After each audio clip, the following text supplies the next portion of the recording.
Hey everybody, welcome back to Labs Comic Fan. I'm Steve, and today I'm going to be talking about Superman, son of Kal-El.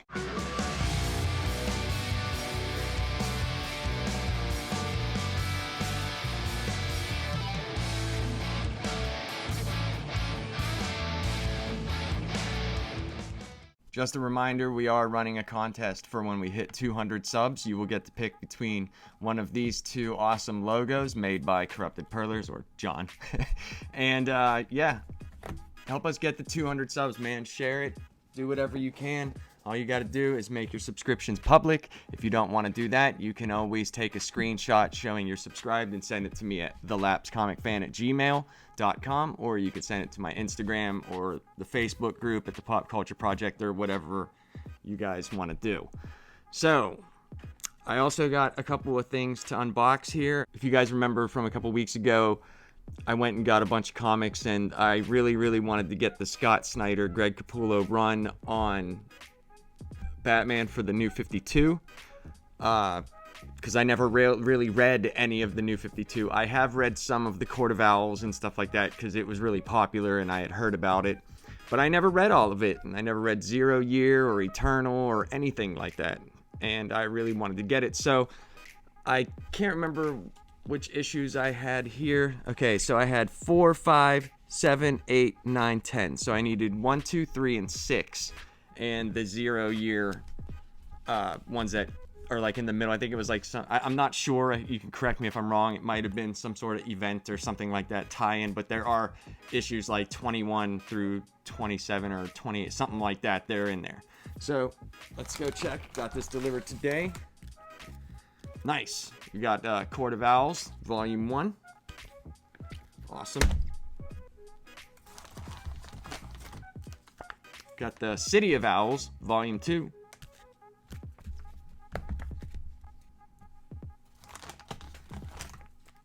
Ooh, Death of the Family. With one of the craziest things. This is what I had seen where the Joker had his like face off or something like that. And it was crazy looking. And so I'm excited to start reading this stuff. Alright, so what did we need? Oh, Graveyard Shift. That's Volume 6.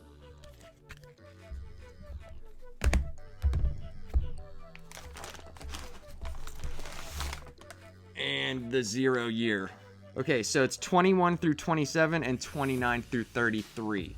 So this fills in some of the gaps that are left by these 10 volumes. And what's crazy is the Omni of this, which you guys know I like omnibuses, is pretty expensive to buy both omnibuses. The first Omni is like $90 something, and I got this. I mean, these books at Ollie's, they were like $3.99, $4. So I mean, I didn't spend too much money on it, and for an awesome run, I think that's a pretty good deal. Also, we have some other social medias, and on my Instagram, I'm gonna be posting every week. I'm gonna spread out a bunch of random comics on the table, and I'd like people to vote, and that will be what I review for Labs Comic Fan. If nobody votes, then I will just pick up something, that I feel I should review. But it would be cool if you guys could vote, because that was like kind of the whole point of the Labs Comic Fan, because like I don't know what's out there from 20 years ago to now. I mean, I've heard of a lot of stuff, and I've done a lot of catching up through YouTube, Comic Sources, Comics Explained, Comic Pop, Comic Story, and stuff like that. But I would also like to read them myself. So one of the ones that I did do that was voted on is I'm going to do 1996 Generation X, A Nightmare of Things to Come. I'm going to do this issue, and that'll be next week. The reason why there was no Bat Bits and no Labs Comic Fan is because I've had tons of doctor's appointments, guys. I have another one tomorrow morning, 6 o'clock in the morning. I have a stress test for my heart. Hopefully by the end of the week, things should be back to normal. I will post Bat Bits up on Wednesday. It's a big one because it's the first appearance of the Joker, and you also get this like cool little backstory about Bruce Wayne becoming Batman. So that's pretty cool, man. And also some corrections from the last Pop Culture Project Roundup. The Spider-Man freshman year is high school. John was right. He did pay attention. I'm just being honest, guys, and I'm going to tell you straight out. I'm not the movie and shows guy. Like, I don't really care about them. I like them, but I just don't care. So John is going to be taking over all the research for that because I don't give a shit, basically.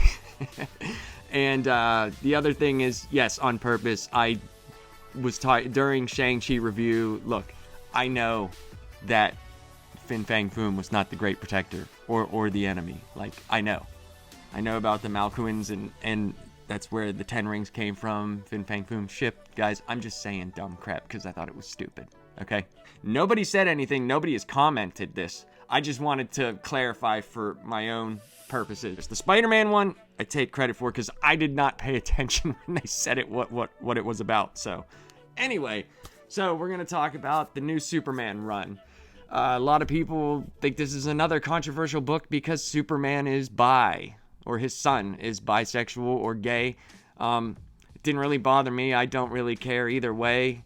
I just wanted to know if the book was good, and from the first issue, I can't tell you, but I will be reviewing these because they're not very dialogue heavy. At least the first one wasn't. So we'll get into that, and I'll start talking about it.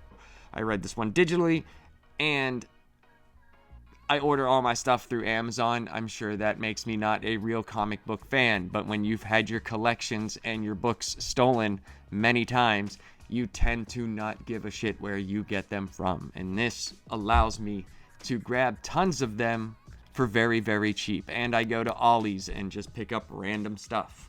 Anyway, let's talk about Superman, Son of Kal-El.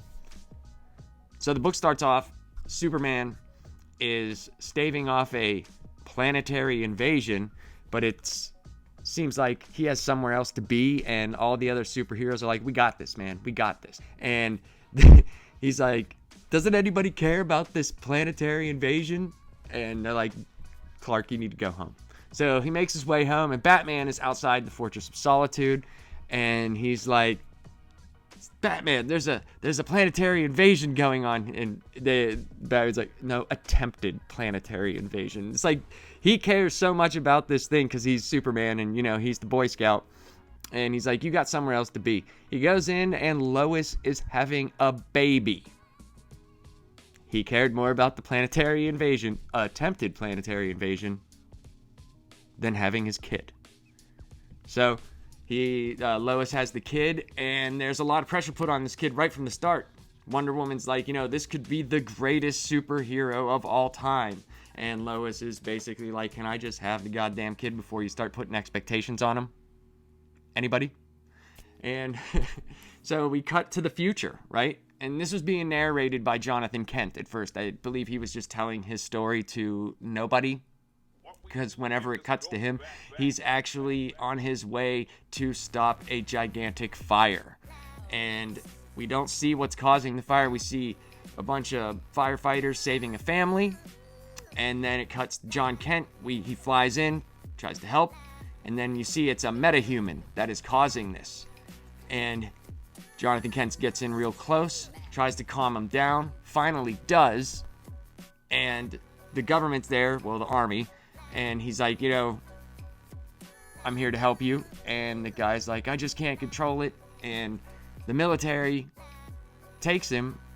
And Jonathan's like thinking, okay, it should be okay now. But as soon as he goes and flies away, dude butts him right in the face with the gun. The metahuman. And Kent comes back. And he's like, dude, what the hell? And the military guy's like, look, you don't want to take on the government. You got to choose your battles here. And it's like, damn. So yeah, John has a choice.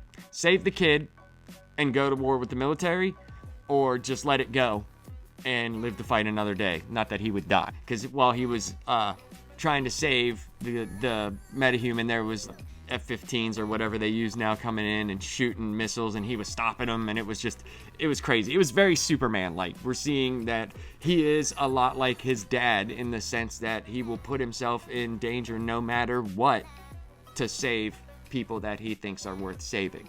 So we cut to the island of Corto, and Jonathan is telling Damian the story that we just went through. And Damien is in a tournament of some kind where ninjas are trying to kill him.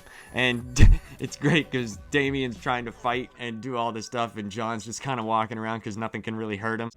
Yo, John, let's do a walk and talk here. I want to fight these ninjas. Ninja fighting. I wish it was real.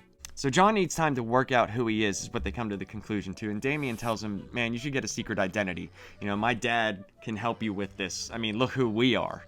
And Damien tells him he has the power to change the world. And he asks him, what does he want the S on his chest to stand for? And Jonathan says, truth, justice, and a better world. And Damien agrees. So, yeah, it was a short issue. I think for the first issue, though, I don't know where it goes. I'm gonna read the rest of them. I think there's 5 out by the time I'm doing this show, and it's fun. It's a Superman, but it's also like, I think people give things a bad rap because there's the archetype of Superman. It's like Superman, Lois Lane. So it's gonna be hard for people to accept Jonathan Kent and whatever guy he decides to be with, and it doesn't bother me personally is if it was for storyline purposes. Now, if it's for purposes just to have a gay character, I don't think that's a good idea because it might turn people off and feel like, oh, this is being shoved down my throat, even if it's not, even if it's not. And that's just the way people react. Is it the right thing? No. But that's how comic book people react, man. It also, I think how they feel about this is they feel that there's no more alpha males anymore, which I can agree with that somewhat. If you look at a lot of like the shows from Marvel that have come out or DC, they really break down the prototype of an alpha male. There's some, like, look at Loki. Loki was just beat down like a bitch, pretty much, by every single person in that show. And he went from being a massive threat to the whole Avengers team to wincing whenever a robot head got cut off and getting kneed in the nuts over and over and over again and telling us how great Sylvie is, which is fine, the Sylvie part, but man, that character got broken down to the point of like, you're not afraid of him. He's not a threat to anybody. And I hope that's not what they do with Jonathan Kent or with Superman in general. I've been a Superman fan for a long time, and I think that this does have the potential to be good, but it also has the potential to be preachy and boring. And that's not what you need. And, Iceman, he's gay. He has his moments with his boyfriends and stuff, but he also does badass stuff. So, that didn't bother me. A lot of people get bothered by this stuff, and I can understand where you take a character who has been one way the whole time and then you change him just to do it. It's like, we can't build characters anymore. There's no creativity left. And I understand the other side. Well, if it was a new character and it was just gay right off the start, nobody would like it. And, and I think that's kind of a cop-out. I just think that needs to be more creativity, and you could have your hero that you identify with, and it could be something that's awesome. We got to start making new heroes, guys. They got to start making new stories and new things. And I think that would probably help a lot of things. And that's not saying that this can't happen or there can't be a Black Batman, which is happening right now, which I haven't read yet, but I've heard some fun, cool things. I personally don't have any problems with these things.